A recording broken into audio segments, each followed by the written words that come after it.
the world. Between August and November 1888, at least 5 women were brutally murdered in London's Whitechapel district. Then the killer vanished without a trace. Despite countless investigations, books, and theories, no one has been able to definitively prove who was behind the gruesome crimes. But in recent years, modern forensic science has reopened the case. New DNA evidence, geographic profiling, and psychological analysis all seem to point toward one man. Could we finally know the true identity of Jack the Ripper? Or is this just another dead end? Let's break down the newest forensic discoveries, the prime suspects, and the controversy surrounding the case. The Whitechapel murders, a crime that shocked the world. London, 1888. The Whitechapel district was a dangerous place, overcrowded, poverty-stricken, and filled with crime. But nothing could have prepared the city for what was about to unfold. On August 31st, 1888, the body of Mary Ann Nichols was discovered on a dark street in Whitechapel. Her throat was slashed, and her body was mutilated. Just over a week later, Annie Chapman was found in a similar state. Then, on the night of September 30th, 2 more victims, Elizabeth Stride and Catherine Eddowes, were murdered within hours of each other. This became known as the infamous double event. And finally, on November 9th, Mary Jane Kelly was found dead in her room. Her body so brutally mutilated that even the most hardened detectives were horrified. The police had no answers, no witnesses, no strong leads. Only one thing was clear. London had a serial killer on its hands. The DNA evidence, a breakthrough or a bust. For over a century, Jack the Ripper's identity remained a mystery. But in 2014, forensic scientist Dr. Jari Louhilainen tested DNA from a piece of evidence that had been overlooked for years, a blood-stained shawl said to have been found near the body of Catherine Eddowes.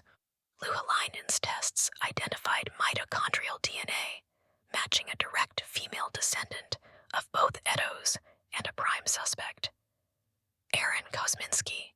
Kosminski was a Polish barber who had been under suspicion at the time of the murders. In 2019, these findings were published in the Journal of Forensic Sciences. The conclusion: Kosminski was Jack the Ripper, but not everyone was convinced. The problems with the DNA analysis.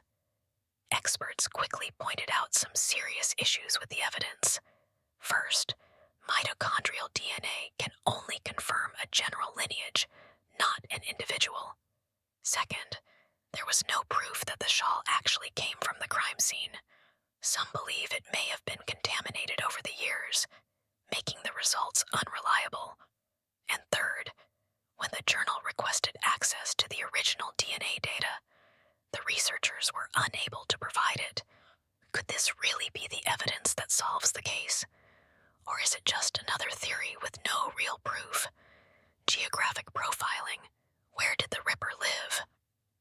If the DNA isn't reliable, what about location-based analysis? Modern investigators have used geographic profiling to analyze Jack the Ripper's movements. By plotting the murder sites on a map, they found something interesting.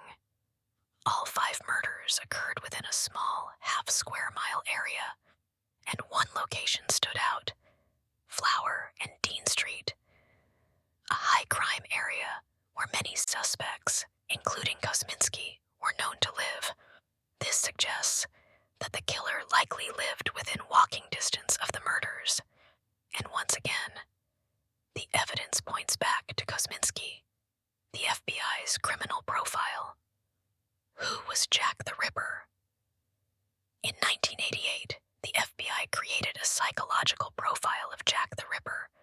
Their conclusion: he was likely a white male, between 25 and 35 years old, living in the Whitechapel area. He would have had a deep hatred of women and possibly suffered from mental illness. Aaron Kosminski fits this description. He was known to have paranoid schizophrenia. He was placed in a mental institution a few years after the Ripper murders, and he had an intense dislike of women, especially prostitutes. But even with all of this, could he really have been the killer? Or was there still another possibility, the controversy? Why the case still isn't solved. In 2020, British historian Russell Edwards made a shocking claim. He said there was now a 100% DNA match, proving Kosminski was the Ripper. But not all scientists agree. Some argue that without better evidence, the case still isn't closed. The biggest problems remain. The DNA evidence is questionable. The Shaw's chain of custody is unclear, and there are still no eyewitnesses or direct links between Kosminski and the crimes. For now, Jack the Ripper's true identity remains a mystery. But is it possible that we are closer than ever before? Could we ever solve the case? With new advances in forensic science, it's possible that more evidence could emerge. New DNA testing methods could confirm or disprove past findings. Undiscovered documents might hold the key to solving the case, and future research could finally end one of history's greatest mysteries. For now, Aaron Kosminski remains the strongest suspect, but without definitive proof, Jack the Ripper's identity may never be fully confirmed. Final thoughts. The story of Jack the Ripper continues to fascinate and terrify people around the world. It's a case filled with mystery, gruesome crimes, and frustrating dead ends. But as forensic science advances, will we finally uncover the truth? Or will Jack the Ripper forever remain the ghost of Whitechapel? What do you think? Is the case finally solved, or is there still more to uncover? Let us know your thoughts in the comments. And don't forget to like, share, and subscribe for more deep dives into history's biggest mysteries.